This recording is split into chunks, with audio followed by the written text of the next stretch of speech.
Hello and welcome to Young Blossom 25 Future Leaders Revealed. I'm Inga and with me today is Vaios, my co-host. And today with us, we're having Nina Pantazidou, who is joining us for a conversation about future of leadership to share her perspective on multi-generational workplace. A very warm welcome, Nina. Nina, you are a career and interview coach who helps professionals tell their story with clarity and confidence, both on paper as well as in the room. And you bring hands-on recruitment experience from corporate roles, and now you're working independently through your own practice. And you have developed the perfect pitch that supports people to design stronger CV, sharpen their pitch, and navigate career transitions more strategically.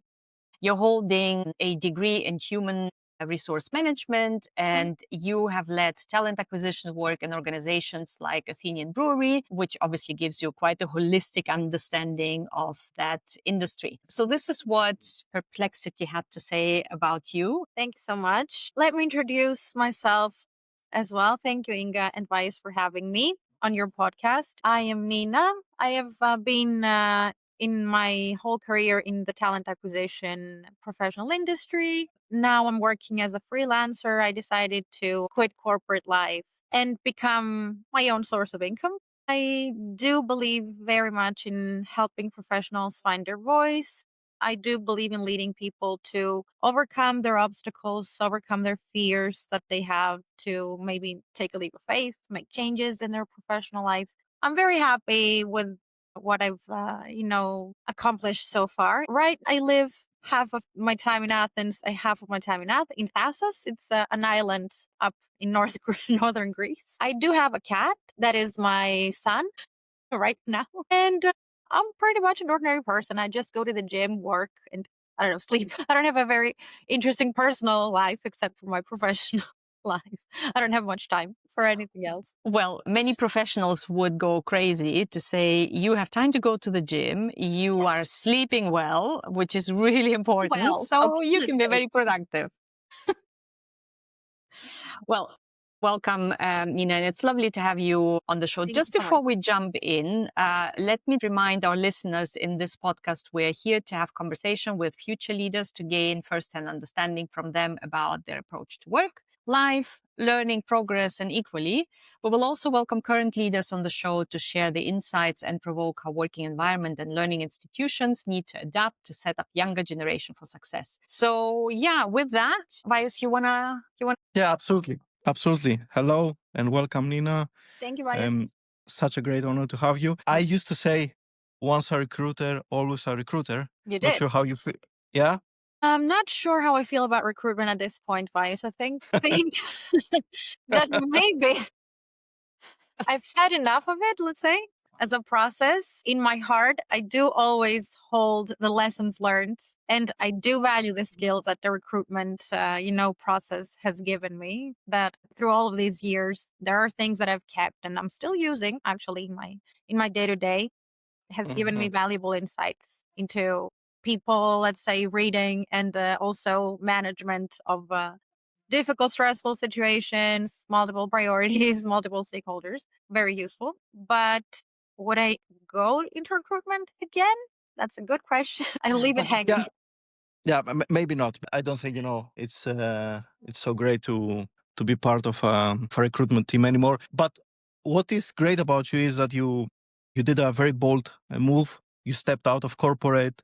You started something from scratch. I think your posts are just in your everyday activity. So I really enjoy them. You work with a lot of Gen Zers as a coach right now. So my first question always is, what is your take, your perspective on generational gaps in the workplace? How do you feel about it?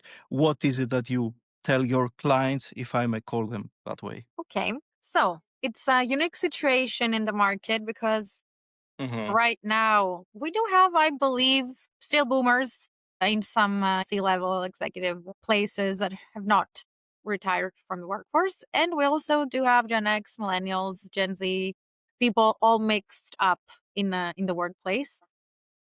Gen Z, actually, Gen Zers, as you call them, Vaios, I like that term. They are more assertive in, being more vocal in what they expect from their employers. They are not prone to being just overworked without speaking up and stepping up like the previous generations. They're very vocal about their rights, but there's a bit of a contrast that they're less forthcoming. They're a bit more hesitant to approach people head on and to confront their managers or their colleagues in person. I think they have been more fans of the of written communication, like emails, hiding behind a screen sometimes, as I see it, because I hear from a lot of younger people that okay, I do feel very strongly about my rights. I don't want to be overworked. I don't want to stay and do unpaid overtime, but I don't know how to present that to my manager. I'm scared to go and confront them in person and tell them I would just rather collect my data, write down what I have to say, my points, and just send an email so we can have a conversation in written. So that's a nice contradiction that I have noticed. And I do believe that the older generations, they are very divided, I would say, because from what I hear, I also have clients and I also come in contact quite often with older generations, like Gen Xers, like even boomers sometimes. There's a divide because some of them are like, okay, Gen Zers are just ungrateful. They have not experienced the hardships we have experienced. They just want everything to how they wanted. They just have demands and demand rights, but they are not the hard workers that the old generations expect them to be. They think that they just demand rights, but they are not consistent in what they have to offer. But on the other hand, there are some people that are more supportive towards Gen Zers, and they say that okay, they are the people who are bold enough. They're bold enough to speak out and say what we wanted to say, but we just endured in our professional life. And we support them. We wish we were that brave and that vocal back then. Do you think, Nina, that all the stuff that you just mentioned makes this generation peculiar any? They do have their unique characteristics and their peculiarities as well. Like every generation, I would say. They are the first generation that has practically grown up with social media and the internet because Vias, I think probably you're a millennial, I would say. So, you know, that we did have our mobile phones when we were in high school and stuff. We did have the internet, but these younger people have practically grown up since they were babies with the use of the internet and social media. They've been exposed to a lot more content. They've been exposed to a lot more, let's say, global trends. So they have a more holistic view of what's going on. That makes them unique in the sense that they do have access to more knowledge. They do have more power in their hands, but sometimes they don't possess the right methodologies to use that power. And this is, I think, what makes them unique in that sense. Does this uniqueness makes them also less loyal to a workplace? I believe it does, but with a justification because they've probably seen their parents as well. They have seen the hard work they've put in. Their parents are more or less probably Gen X people. So they see that the hard work their parents have put in, they've survived through economical and financial crises in Greece. They've seen us millennials, you know, strive and struggle right after we graduated university and working for 700 euros gross for 12 hours. So all of that, I think, has shaped an impression in them that, okay, I owe loyalty to myself. I owe loyalty to my well being and not to my employer. My employer comes in second, myself comes in first. I don't blame them, to be honest. Because blind loyalty that the previous generations showed, which is like the other end of the spectrum, I don't think that's healthy either.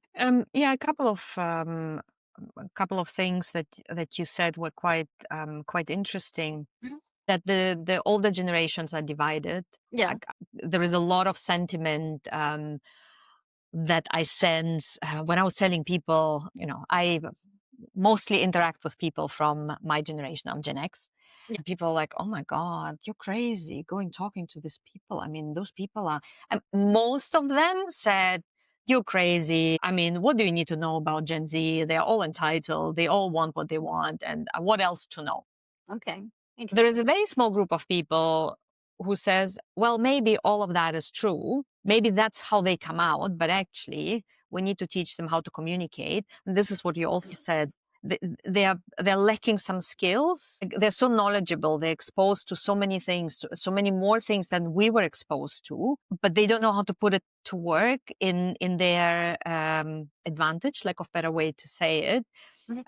So we see and hear that a lot. The other thing with loyalty is what you said. They saw their parents how it was rewarded, right? Yeah. They got fired. They're like, right. So I give my soul, my life, my everything to a company or to an employer, and then what's going to be the outcome of it? How is it going to be rewarded? Well, there is no reward for it, and it's not like they're oblivious. They understand that, and they're like, yeah, okay, I get it. You need to cut costs. So we are going to be together in a very transactional manner. But yet, so many companies are so obsessed over creating loyalty. And I think this is this is the camp where I came from, because I was also agitated, to say mildly, when young people were resigning. I'm like, wow, why? And they're like, well, because I don't get this, I don't get this. So silently exiting because they're not confronting 100%. But when you start digging, they're actually taking care of themselves. Yeah. They're just taking care of themselves, and they are not willing to take up with anything that they don't think is worth it. So you kind of, as a company, if you demand loyalty, you have to make it worth their time. Exactly. And that sounds very, okay, we all need to adjust and they do nothing. But really, it is a bit of exploration, and you have to be open for exploration. And I think many companies, from the conversations we had, are not very open for exploration, because exploration means if I explore and I discover something, I need to do something about it. Exactly. And it's really hard, because all the companies were built the way they were built, with processes. And you who worked so long in HR, you know how rigid that can become in big corporations. Yeah, that's true. So it's a lot more convenient to say, oh yeah, young people, they're not loyal, they're very demanding, and all of that at the same time. So it resonates really, really well, the couple of things that you mentioned. Now, what we also heard in the few episodes that we recorded is Gen Z wants to be in charge of what I want, when I want it, and how I want it. A good combo. So why do you think that is? Like, do you think they operate so, what's the right word? Selfishly? Selfishly. Yeah, you can call it selfish in a sense, but I would say there's self-preservation, selfishness, and just pure no means selfishness. So I would say it's a self-preservation kind of thing, because they have lived through all the crises of humanity, one after the other, like COVID, wars, all the crises of the world have befallen on their heads. So I think that it's when they got out there, when they got out in the job market, they were already fed up. They had already had enough. I think COVID played also a big part, because it affected a lot of people and a lot of jobs, and it reshaped the market quite a bit. It also gave some people the possibility and the entitlement to start working remotely. It kind of reshaped the landscape of work as we knew it, because I guess the three of us would not even imagine working remotely before COVID. Maybe only for some senior executives that had their laptops in their home and were the precious emperors that had the VPN connection from the IT department and could use it remotely, something like that. So I think that it's mostly a self-preservation thing. They want things to go their way, because I've already had enough of their life outside of work. So it's a means for them to preserve their well-being, I guess, at this point. We are That's big a on really well-being. interesting, it's really interesting. I like how you rephrased it from selfish to self-preservation, which I guess also goes with the loyalty piece, right? Like you've seen what happened to Yeah, your parents and how the loyalty was rewarded. We've seen enough, and because there are opportunities out there, I don't have to endure with whatever you put in front of me. I don't have to. exactly. I can just move on with my life, and that's okay. Like I'm not forcing you to do anything for me, but Yeah. to be true to myself. And I think that's the next topic. To be true to themselves is a lot more important to them than it probably was to me, to be honest. I barely knew who I Mhm. was until 10 years into professional life, because you were keeping your head down to work. But they're very conscious of themselves in a certain to a certain extent. Do you agree with that? I do agree, and I'm kind of jealous, to be honest, of that because it took us a lot more, I guess, to discover who we are professionally and personally as well. I do believe that the last few years there was a big surge of the wave of well-being has risen. It's a lot less taboo to start therapy, to go to a psychologist, to do some self-discovery work. So a lot more people have started using and riding this wave of well-being that we have nowadays available. And also I think the public opinion has shifted quite a bit, that I'm more focused on myself. I prioritize my mental health. I don't want to get to a point where I'm going to the hospital and getting hospitalized for being burnt out. So I think there's a lot more sources available as well, probably, to do some more self digging. I think that has helped them a lot to be more self conscious, know themselves better, know what they want better, and in general, discover a lot more about themselves very early on. I mean, when we were their age, we didn't have these resources available so much. And it was also quite a bit strange to go to a psychologist or a therapist. Um, Nina, from what you see, from your discussions with Gen Zers, you were leading a team of Gen Zers when you were in Yeah. corporate, right?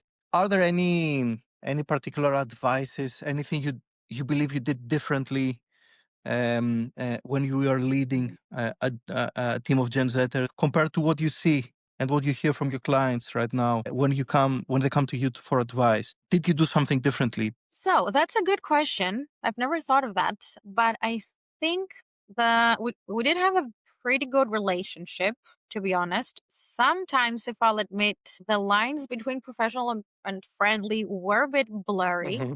because we were all in a fun environment, in a good professional culture, let's say. Mm-hmm. Very friendly, very colleaguey and collaborative. So in a good sense. But I think what I tried to do to have a successful collaboration was, first of all, show that I'm on their side. I'm not against them. Mm-hmm. I'm not the big scary team leader, quote unquote, that wants to micromanagement and check on their work and their progress and let's say reprimand them if they haven't finished their tasks or made some mistake. I Mm-hmm. showed that I was always on their side. I was always there available to help if they needed any help. I showed them that it's not an embarrassing thing to ask over and over again. If we don't understand something, if we haven't jotted something down, we forgot it. If we need some help doing something that scares us, for example, sometimes when they first started, they were a bit, scared to pick up the phone and call some candidates and stuff. So Mm-hmm. I was there to help them get through anything. I was Mm-hmm. supportive.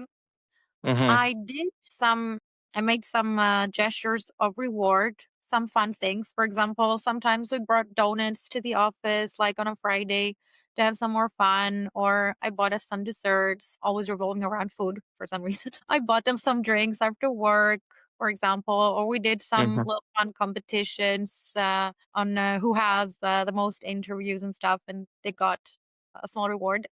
So I think the key was to show them on their side, to have some fun, to not be rigid and scary and micromanaging, and also to show them that they needed to see that their voices actually heard. I mean, when they had something to say, they knew that they could always come up to me and say it. And if it was not within my authority, I would always go and to speak to our HR director. But they knew that whatever he had to say, I would try to do something about it, even if I was not successful always, because there are processes in place. They knew that they would be heard. I think that's pretty much it. Going on. And how would they react to feedback? A feedback that would be not great job, but something didn't go well. Like what was the reactions that you were dealing with? Mixed, actually. It was not one size fits all. There were some resistance cases, if I'm being honest. I was always careful to not hurt them with my feedback. It was always based on the facts. It was presented in a nice manner. It was not harsh. It was not hostile. It was always fact based. I was never attacking them personally, but only their, let's say, professional tasks and what they have done until now. So they took it kind of okay. I had some instances where I had some pushback. For example, okay, why do you think this was wrong? I think it was right. I cannot remember what it was in particular, but there were some cases of pushback, which is okay. It's healthy. I'm not always right because I lead the team, of course. Voices need to be heard. Sometimes there was a bit of when there was especially hard times and we had to work a lot and long hours and stuff, and we had pressure going on all the time. There was some shutting down reactions like, okay, I've stopped paying attention to you. I cannot hear you anymore. I've shut down my blinds and I've disconnected. But most of the times I would say we were okay. Yeah, I think what you're describing is it's almost, my question would be, were you giving feedback differently than you would give feedback to a Gen Xer? Because the way you're describing it is you're literally walking on eggshells. Like I tried to be nice. Of course, I had to, hugs and kisses and not to hurt them, to make sure that it's polite and it's nice. I mean, we always should be polite and nice to start with, whether it's a Gen Z, Gen X, whoever, we should always be nice and polite. But the way you're describing it, it almost creates the impression that to give feedback to Gen Z is you need to literally walk on eggshells. Whereas, to give feedback to Vaios or to Inga, I'm just going to come up to you, I'm going to say it as it is, and then we're going to move on with our lives. Is that a fair reflection? It kind of is, yeah, now that you mention it. To be honest, I hadn't realized that because I always try to be polite and not attack people in general. So I think I would adopt the same approach for Gen X or two, but I would be less cautious. I think what might hurt their feelings, what, for example, And why? I think the question is why were you consciously or subconsciously so paying so much attention to not hurt their feelings? because I believe that once their feelings are hurt, and because they're new in the professional space and they're still, I think, very fragile, they haven't found necessarily they haven't stood their ground yet. So I think this fragility, if we break it, they're either going to stop performing or leave, one of those things. Or they're just gonna, silently quit and stop giving it their all. And I know this is like, it sounds like walking on eggshells and it's a very fragile relationship, but I always try to preserve it because I think that we do owe them the benefit of the doubt. They're still young in the workplace. I was also very, concerned about them having a bad first experience from a manager, which is, I would not like to be this first bad impression of a manager. I'm a bit sentimental, maybe. I don't know. Yeah, no, I think what you're describing is with anybody coming to the workforce, right? You want to make sure that they have a good experience. Now, that said, if we are now thinking back, when did we learn the most? Probably when we didn't have the good experience. We had a mix of experiences, right? Yeah. It's the good, the bad, the crazy, the ecstatic, the erratic, the all of that, because all of that kind of adds to your backpack of how to deal with human interaction, how to meet different people in different circumstances and stages. That's And none of that is saying that you should be an asshole. no. That is never okay. Like, no matter what, that is never okay. But yeah, I think the sense Vaios and I are getting, especially from millennials, and it's a lot more millennials actually, it's a lot less Gen Xers, is that they're so conscious of that generation. And maybe because that generation hasn't entered the workforce 20 years ago, but only 10. Yeah. So it's still kind of fresh, right? And you don't want them to go through the same potential poo-poo that you went through. That's You a nice try way to put it. to protect them in a way, but is it really helping them? I think it's always a balance, right? Yeah. But I could hear the way you were talking about it. Yeah, You well, could I was hear that protected. you're very, very protective, and how lucky they were to have you as a manager to shield many things from them and to, to have a good experience in the Yeah. work environment. I was always saying that the pressure from my director or their director, my director's director and stuff, should not be like put on to my team and pushed to my team. I mean, I'm not trying to shelter them from everything or from the real world or from the real working place, but I was kind of seeing myself like the dam that, breaks a wave of pressure that comes from the upper levels, because I mean, entry mid-level recruiters should not be, I don't know, should not be dying from anxiety just because my director is giving me shit all day. So I would rather not pass that on to them. Of course, okay, we can't shield them from everything. They have to be exposed to hardships as well. Maybe it was too nurturing. I don't know.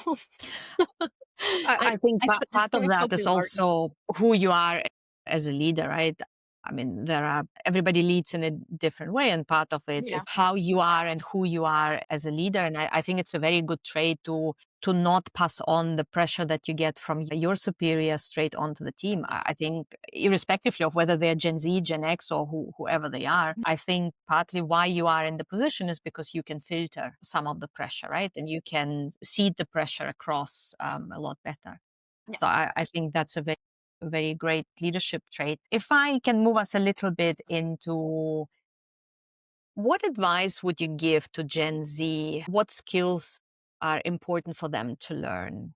Which is a different way to say, what gaps have you observed in Gen Z that they need to close? Yeah, that's a good question. They have some gaps that are different from our gaps that we used to have.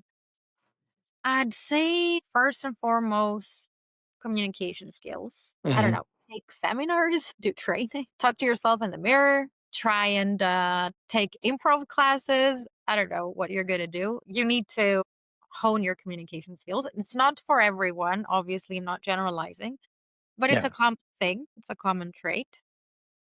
Nina, sorry. Yes. Sorry, just to interrupt, because I'm always curious about that. Is it because they are extremely authentic? Something I know you value a lot. Almost choked.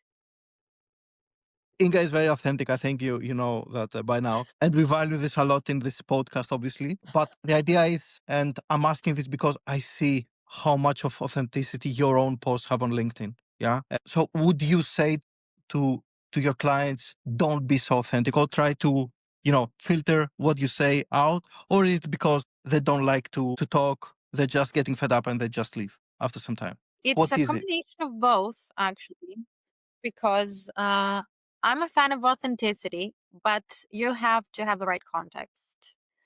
And you have to filter things in and out because, okay, I'm a freelancer. If I'm a little more forthcoming in my posts, no one gives a shit. I'm not employed, so I'm not going to get fired for my job or anything. I don't answer to anyone. If you're employed somewhere and you want to go out and do the things that I do and post the things that I post on LinkedIn, I would advise to be a little more polished, filter some things out, and be a little more appropriate in your communication because there's a lot on the line. You have to be professionally, let's say, modest and decent until some point. so as not to be in danger and lose your job or anything like that. So I would advise to, let's say, adopt a communication style that is fitting and appropriate for your professional environment. Not lose your authenticity, but in some way transform it. And the other part about them being a bit too authentic, I can understand that they're blunt, so they have to start softening the rough edges. On the other hand, some of them are totally silent, so they just start silently giving less, silently start being less motivated, and they just never communicate it to anyone. And in the background, they just, they're just applying to other jobs, taking interviews, and responding to recruiters like ourselves. And then one morning they just up and leave, and no one has noticed anything. And their team thought everything was okay. They haven't communicated anything to anyone. So I would say that they will need to be a bit more forthcoming and stop. I think they have like this view that everything is vain. Like, yeah, I will speak about it to someone. So what? Nothing's gonna happen. I just as well, find another job. No one cares. So I would say that you should learn to appreciate and value yourself more and believe that you can make a change if you start communicating more effectively. That's my advice. Anything else beyond communication that you would recommend Gen Z to dial up? I would say be a bit more patient, be a Interesting. bit more resilient, not in the sense that you have to withstand everything and every shit everyone throws your way in the workplace and just, become a slave or something like that. Of course, not recommended, but not recommended at all. But let's try to, see how you perform in a workplace long enough for you to understand if you actually like it or not before jumping out there and chasing other opportunities in the first 4 and 5 months that you've been on this job, because that's a lot. That's what a lot of people do. A lot of young people, they just keep searching for better and more interesting opportunities and quicker, let's say, professional development. And two, they do tend to job hop a lot, which is not a bad thing because this is how you also build your career. If you're not going to stay in a company for 40 years and get 40 promotions, which doesn't happen a lot today. But they're patient. They don't give things a chance. They should start giving things a chance more. Not jump on the first opportunity that comes your way after 3 months in their current job. Yeah, sounds familiar. Sounds familiar, right? Yeah, absolutely. Absolutely. Yeah. And on the other hand, what advice would you give to Gen X boomers, whoever is still in the workforce and is not Gen Z? What advice would you give them In what sense? In order to in their make it interaction with better? Gen Z? In interaction with Gen Z. Where to begin now? I would say be authentic because they can understand when you're lying and you're not being authentic. Don't give false promises when you're their superior in the workplace because false promises do not work well with Gen Zers. They'll figure it out and they leave you in an instant. Be forthcoming, but bubble wrap it a bit, let's say, because you can cause a major shutdown and a major loss of motivation in an instant as well. Not walking on eggshells per se, but a little more not as rough as you would give your feedback or communicate with an older generation member. What else? Always give them something to strive for. Always motivate them with something that they value. Try to find what they value. Try to communicate and find out what's in it for them, and try to give them a motive that they have to chase. Because I believe they work a lot with something dangling in front of them that they have to chase and to reach, gets them motivated. Because I think they're also bored easily. If you pass on the message that we are a very rigid company with slow processes, that it's going to take you 7 years to get your first promotion and you're not get more tasks very soon. What is going on? I think they'll get bored very easily, so they have to chase goals constantly to be just stay motivated. Listen. After 7 years, I would have gotten bored. Yeah, obviously, everyone. Exactly. Okay. But yeah, look, I think it is incredible. We're 42 minutes in already. We are. Yes, I know. I think there are really some good observations and your first-hand experience working with Gen Z. Some reflection on your side, walking on eggshells, maybe Yeah, something. true. If we want them to roughen up their edges, we also need to help them with that. And it sounds right now like sometimes when I go out of an episode and I'm like, am I being a therapist for Gen Z? Am I, trying to do therapy for them and they should just toughen up and, because how do you toughen up? You cannot toughen up by, me telling you to toughen up. You're only going to toughen up to go through some shitty experience. I Yeah, mean, that's part of life, right? Like yeah. it's really a part of life. But there is a lot more advice for the older generation than for the younger generation, which is also an observation. Like for the older generation, you were like bam, bam, bam, bam, bam, bam. It was. For Gen Z, you're like one Two. and a half, two and a half, which is again, it's a little bit. We're still figuring it out, right? Because every generation, we started working, we were all, whatever, rough diamonds, whatever you want to call it. So everybody starts as a rough diamond. And how do you treat the diamond to get it to really, to shine? There are probably multiple ways. I'm realizing I know absolutely nothing about diamonds, and maybe it doesn't make sense what I'm saying now, but you get the picture. I Um, think it does. but Yeah, I think it's a good bet. I think I would want Gen Z also to be a lot more forthcoming. And I think where it all manifests itself, when Vaios and I started, thinking about that idea, I thought Gen Z will be running through the door and pulling a number to get on a podcast. They're not. Guess what? They're not. They're Why? not.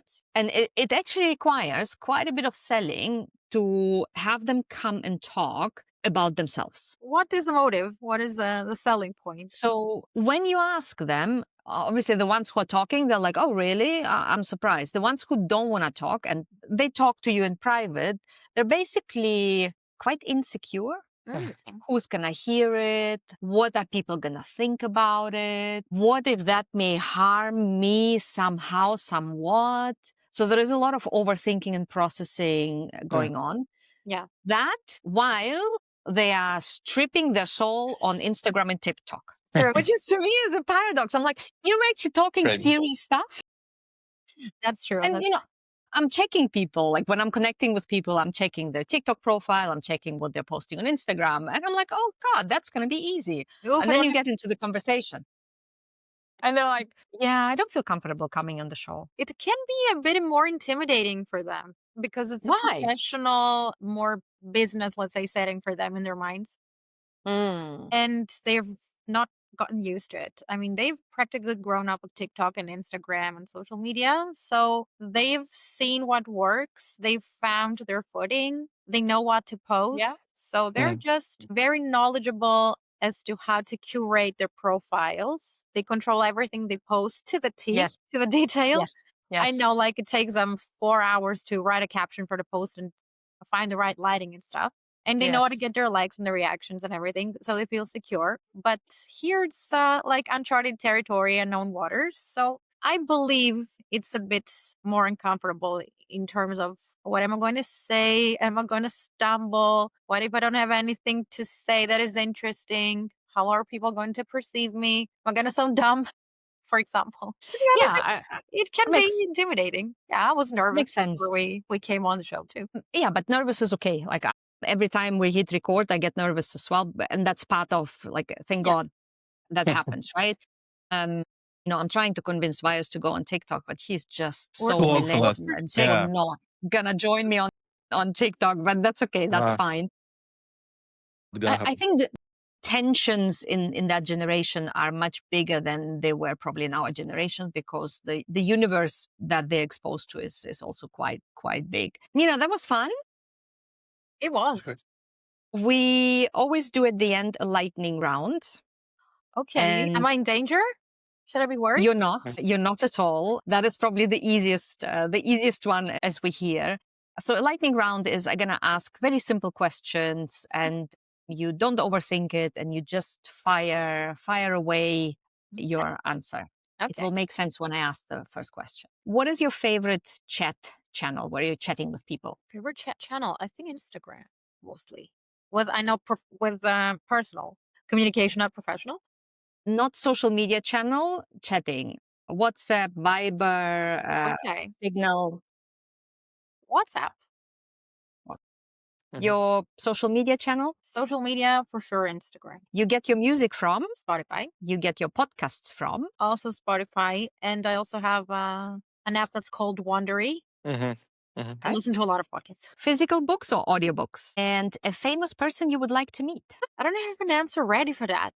A famous person I would like to meet. It will sound strange, but probably one of my K-pop idols from Blackpink. Really? Wow. Interesting. Weird, I know. No, I'd like but to meet them. I'm with you on this one. Really? Such a crazy story that I would not because of expect the that. story. Yeah, because Oh, of good. we are reaching the end of this No. beautiful episode. Yeah, thank you. First of all, thank you, Nina. It was more than just an experience having you on the show. Thank you. Truly, truly appreciate it. Me too. Young Blossom 25 is currently available on every channel you can get your podcast from, including YouTube. So just hit the follow, subscribe button, leave a comment, and until next time, see you. Thanks, Thank Magnus. you. See you guys. See you. Cheers. Thank you so much. Bye Bye. bye.